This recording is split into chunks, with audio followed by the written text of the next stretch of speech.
네, 네, 고기 부처님 오른쪽 무릎 밑이요.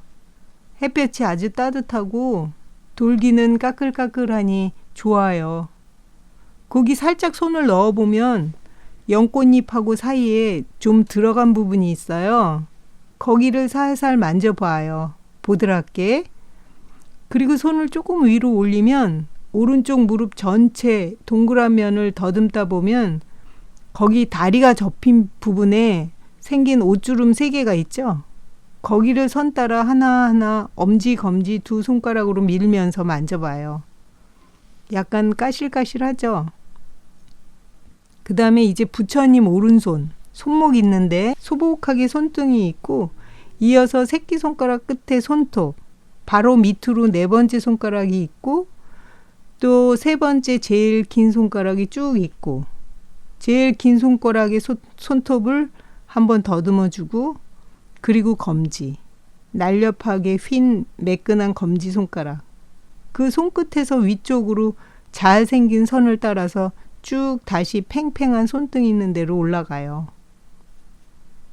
포동포동한 손등을 부비면서 위로 따라 올라가면 부처님 오른쪽 팔뚝이죠. 원통형으로 생겼으니까 원통을 굴리듯이 둥글게 손을 굴리면서 쓰다듬어줘요.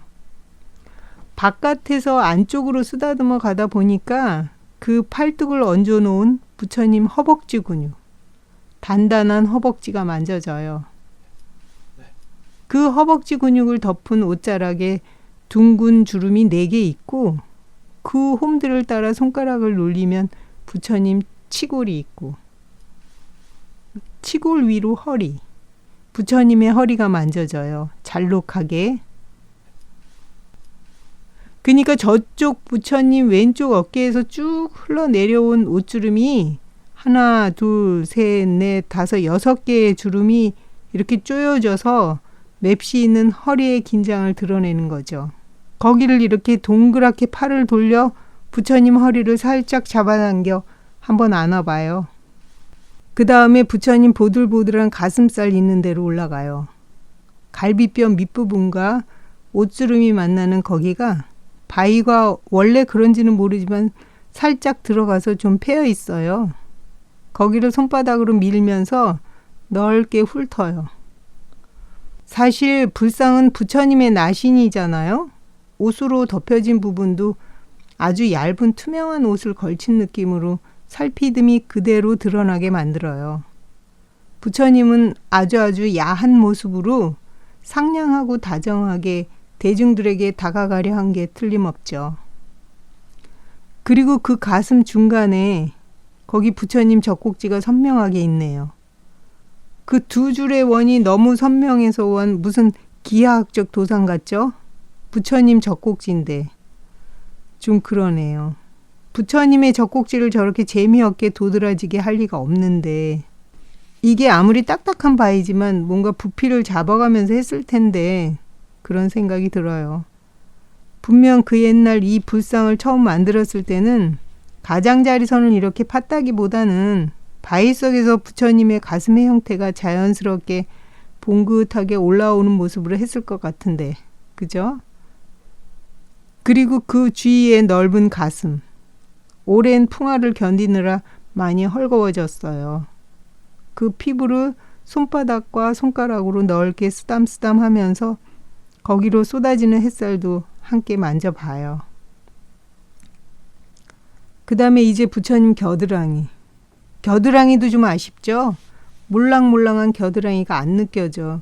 그냥 Y자로 홈만 만져져요. 그것도 거친 직선으로. 아이고, 겨드랑이가 얼마나 예민한 곳인데 너무 평평해져 버렸네. 거기를 간질간질이듯이 만지면서 부처님 겨드랑이 털도 상상하면서 만져요. 부숭부숭한 겨털요. 그리고 이제 부처님 위쪽 팔뚝, 건장한 이 팔뚝을 이렇게 안쪽에서 바깥쪽으로 한번 쓱 이렇게 또 아래쪽에서 위쪽으로도 쓰다듬어주면 둥그렇고 탐스러운 어깨가 나와요. 어깨 위에서 가운데 쪽으로 더 더듬어 가면 사람 같으면 승모근이 나오겠지만 부처님은 워낙 통통하시니 잘 안 보여요. 스무스하게 목으로 연결되는 이 유연한 면을 손바닥을 펴서 살짝 쓸어줘요. 감촉이 까슬하면서도 부드러운 느낌이죠. 석영 알갱이들이 햇빛을 받아 반짝이고, 근데 시간이 지나간 흔적이 곳곳에 있어서 마냥 곱지만은 않네요. 팽팽한 볼륨은 많이 죽었어요. 그래도 햇볕을 받아 그런지 아주 따뜻하네요. 사실 바위를 만질 때 햇볕이 딱 한 쌍이거든요. 햇볕을 받아 적당한 온기를 가진 바위는 그 까슬한 감촉과 함께 마치 살아있는 어떤 것이라는 느낌을 줄 때가 있어요. 목에는 살집이 고운 주름이 3개 접혀 있어요. 부처님 목에 새 주름을 삼도라고 한다던데, 거기 패인 곳도 함께 새 손가락으로 둥글게 길게 한번 만져주고, 그 다음에 부처님의 긴 귀, 어깨 가까이까지 축 늘어진 귀의 깃불을 만지고, 깃불 따라서 올라가면 귀에 구멍이 있지요. 이 구멍 속으로 손끝에서 레이저 총을 촥 쏴서 안구를 지나 내 속의 저쪽 끝까지 한번 가봐요. 부처님 마음의 안쪽을 헤집어 봅니다. 그 알 수 없는 미로를 감촉해봐요. 그 위로 깃바퀴. 깃바퀴를 야들야들한 선 따라 위쪽으로 쭉 손가락을 돌려서 둥글게 만져요. 이제 볼따구니. 부처님의 볼따구니는 정말 그야말로 볼따구니죠. 토실토실 해가지고 정말 만져보고 싶었어요. 손바닥을 쫙 펴서 올려서 한가득 얹고 오톨도톨 볼따구니의 돌기들을 부비면서 천천히 석영과 운모와 장석 알갱이들을 손가락 하나씩 따로따로 쓰다듬으면서 문지르면서 그 옛날에 이 거대한 화강석에 매달려서 차분히 곱게 잔 다듬질을 했을 장인의 단단한 정끝을 느껴봅니다. 이제 부처님 눈이죠. 옆으로 쭉 째져 날카로우면서도 엄한 눈. 아래 눈살을 만져봐요. 눈살 안쪽이 맨질맨질하고 살짝 미끄러워요. 위에 눈두덩이도 왼손가락 3개를 모아 손가락들 끝으로 바깥쪽으로 살짝 이렇게 그리듯이 만지고, 다시 눈 한가운데 움푹 파인 데서 눈뼈 밑에를 엄지손가락으로 마사지 하듯이 쭉 밀어주면서 만져요. 보이는지 모르지만 자세히 보면 눈뼈를 따라서 눈썹이라고 생각되는 고기에 아주 가는 홈을 쭉 그어 슬쩍 파줬네요. 양각의 볼륨을 가진 눈썹 뼈 위에 스리슬쩍 눈썹 선만 은각으로 처리한 거죠. 그 다음에 이마 부분. 이렇게 밑에서 위로 보니까 이마가 생각보다 훨씬 좁아 보이네요. 사실 보이는 것보다는 이마는 시원하게 넓을 것 같은데. 근데 생각해보니 이 불상을 새기는 사람은 보는 자의 시선의 각도와 높이에 따른 거리감을 이미 충분히 예상하고 계산해서 만들지 않았을까 싶기도 하고요. 이마 한가운데에는 백호가 있는데 아마 여기 옛날에는 분명 뭔가 보석 같은 걸로 했을 텐데, 어쨌든 지금은 보석은 아니고 동그랗게 구슬 같은 게 꽂혀 있어요. 엄지 검지 손가락으로 살짝 비틀며 만져보니까 미끌미끌. 그리고 이제 부처님 머리 부분이 있죠. 나발이라고 한다던데, 왼쪽 구렛나루부터 시작해서 단정한 머리에 부피감이 느껴져요. 눈에서 제일 먼 곳이 머리다 보니 이 손끝도 무뎌지는 느낌이지만, 그래도 부처님의 머리니까 골고루 눌러봐요. 지압해드리듯이. 그 위에 이제 말아 올린 쪽머리가 동그만히 얌전히 얹혀 있어요. 다시 얼굴 쪽으로 내려와요. 얼굴 양쪽 눈 사이에 미간이 있고 바로 아래 부처님의 오뚝한 콧등이 있죠. 아이고, 이 콧등이 꽤 넓게 깨졌나 봐요. 얼핏 봐도 40-50cm 이상? 수리를 하긴 한 것 같은데 색깔이 잘 안 맞아서 얼룩덜룩 장난 아니네요. 눈으로 보는 감촉마저 사뭇 달라요. 아쉬워요. 그리고 콧등 끝 가운데 위로 솟은 콧끝과 양쪽에 동글동글한 콧망울. 콧망울 밑에 삼각 모양으로 콧구멍 쪽 면이 있는데 이렇게 엄지와 검지 손가락 2개로 넓게 부비면서 부처님의 콧구멍을 느껴봐요. 이 구멍으로 부처님의 콧바람이 들락날락 했겠죠? 인중 밑에 섹시한 위 입술이 있는데 그 섬세한 굴곡을 따라 엄지로 밀면서 만져보고 입술 가운데 동그란 돌기도 쓰다듬어 보고 보들보들한 아랫입술의 얄쌍한 면도 2 손가락으로 비벼봐요. 입술의 끝을 쬐끔 올려줘서 살짝 웃는 것 같기도 하고 아니기도 한 그 미소. 내 입술까지 저절로 양쪽 끝이 쓱 올라가고 있어요. 근데 가만 왠지 입술만 약간 구운 듯한 붉은 색깔이 흐리게 있는 것 같지 않아요? 착시인가 했더니 글쎄 최근에야 경주 석굴암 불상들의 입술에도 립스틱을 발랐다는 거 알았어요. 옛날부터 천연 안료로 쓰였던 연단이라는 거로 칠한 것이었대요. 그러게요. 색깔 따라 감촉도 달라지는 것 같아요. 그 부분을 더 부드러운 느낌으로 슬이 살짝 만져야 할 것 같은 게 말이에요. 단단하고 완강하기만 한 돌의 느낌에서 갑자기 뭔가 풍선처럼 부풀어 터질 것만 같은.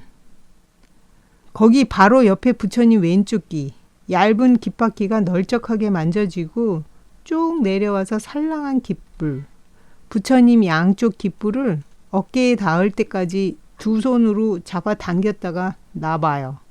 이렇게 출렁. 다시 내려와서 부처님 목 있는 데를 한번 훑어서 만져보고 가슴 있는 데께 왼쪽 어깨. 토실토실한 어깨에서 살짝 묶어 도드라진 부처님의 우아한 가사가 있어요. 거기서부터 옷주름이 시작돼서 단이 앞으로 늘어져서 부처님 오른쪽 허리를 잡아 당겨 감싸는 천이 있고 또 그 천이 부처님 왼쪽 팔도 감싸고 있어요. 특히 저 부처님 왼쪽 팔꿈치 쪽에 있는 옷주름 좀 보세요. 바깥쪽으로 곱게 한번 접힌 아주 사실적인 느낌의 얇고 투명한 천이라니까요. 그 다음에 무릎 위에 단정히 놓여 있는 왼손. 부처님의 따스함과 넉넉함이 느껴지는 손이에요. 두툼하면서도 날렵한 느낌. 잘 만들었죠? 선이 아주 고와요.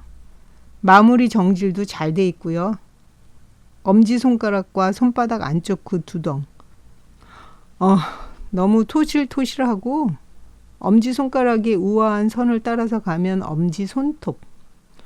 잠깐 엄지손톱에 손톱 살 표현한 거 보이세요? 볼록 튀어나와 있죠? 와, 대단하네요. 손에 정말 신경 많이 썼네요.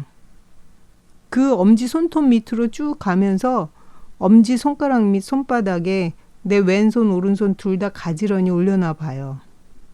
부처님 왼손을 내 2 손이 마주 잡는 거예요. 나이스. 폭신하고 따뜻해. 그 다음에 검지손가락 아래쪽 고운 선. 그 선도 정말 멋져요. 하나도 파손된 것이 없어서 원래 그대로 손의 선들이 팽팽히 완전히 살아있고 풍실풍실해요. 기분이 정말 좋아지는 손이에요. 바로 검지 밑에 오른쪽 종아리 부분은 옷주름 속에 들어있지요. 옷주름의 선들을 따라 살살 만지다 보면 발목 가까이부터는 살이 드러나 있어요. 오른쪽 발 뒤꿈치가 있고 결과부자로 앉으셨으니 발바닥 쪽이 위쪽이죠. 뒤꿈치가 그렇게 도드라져 보이는 건 아니지만 내 한 손바닥의 크기보다는 훨씬 더 클걸요. 어쨌든 뒤꿈치를 손 안에 놓고 쓸어줘요. 둥글게. 그리고 이어지는 발바닥 부분, 통통한 발바닥의 안쪽을 살짝 눌러주며 밀어서 약간 솟아오른 발두덩을 살짝 만지고, 근데 4번째 발가락부터 2째 발가락까지는 수직으로 홈이 깊게 파여 있네요. 원래 바위에 기다랗게 그런 굴곡이 있었겠죠. 그 패여 들어간 부분의 홈을 살살 만져서 마사지 해주고, 아이고 그랬더니 그 다음 엄지발가락 밑으로는 아예 바위가 푹 꺼져 있네요. 보이죠? 거기도 원래 바위가 그렇게 생긴 건지는 모르겠는데 그래서 그런지 엄지발가락부터 그 아래로는 옷주름도 거칠게 새겨져 있고 그게 아래로 연꽃 자대까지 연결되어 있어요. 울퉁불퉁 거칠고 어쨌든 엄지발가락 끝부분부터 움푹 꺼져 있네요. 아이고, 거기가 유난히 거칠고 축축하며 꺼끌꺼끌하네요. 그 옆으로 왼쪽 무릎부터 종아리까지 덮는 풍성한 옷주름이 있어요. 얇은 두께긴 하지만 부드러운 옷감의 부피가 있도록 만들었어요. 그 밑으로 그 왼쪽 무릎을 받치고 있는 보드라운 연꽃잎이 또 나와 있는데 앞에 하나, 둘, 셋, 넷, 다섯, 여섯, 7개가 있고 양옆에 1개씩 있고 만약에 똑같이 뒤에 있다면 16개. 16개의 부드러운 연꽃잎이 부처님을 받치고 있는 거네요. 9개의 연꽃들의 돌기들을 하나하나 차례로 만져봐요. 부서진 흔적도 전혀 없고 옛날 그대로 아주 깔끔해요. 그리고 그 연꽃잎들과 대칭으로 아래에 또 연꽃잎들이 거의 똑같은 두께로 내려져 있고요. 자대 아래 연꽃잎이 안쪽으로 접힌 모양은 정말 사실적이죠. 그 홈들 사이사이를